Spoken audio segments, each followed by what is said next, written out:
இன்னைக்கு நம்ம உருண்டை குழம்பு செய்ய போகிறோம். உருண்டை குழம்புக்கு தேவையான பொருட்கள் பார்க்கலாம்.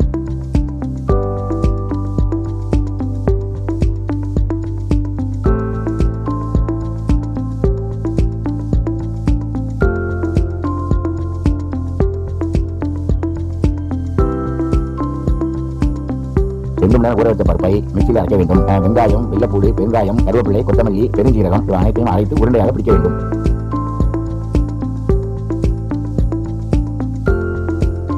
ஒரு வானிலை ஏற்றி வைத்து அதில் எண்ணெய் ஊற்றி சிறிது வெந்தயம், வெங்காயம் தாளிச்சு வைத்து இதில் வரமிளகா, வரப்பட்ட புளி பிடிச்சி அதையும் வதக்கணும். மஞ்சள் பொடி, குழம்பு மசாலா எல்லாத்தையும் போட்டு நல்லா புளி கரைச்சி கொதிக்க விடணும். கொதிச்ச பிறகு உருண்டை போடணும். அதில் ஒரு உருண்டை நல்லா பிசைஞ்சு மசாலா தேங்காய் போட்டு அரைச்சி குழம்பு இறக்கணும். குழம்பு இறக்கணும், நெய் விட்டு தாளிக்கணும். வாங்க எல்லாரும் சாப்பிடலாம். உருண்டை குழம்பு தயார்.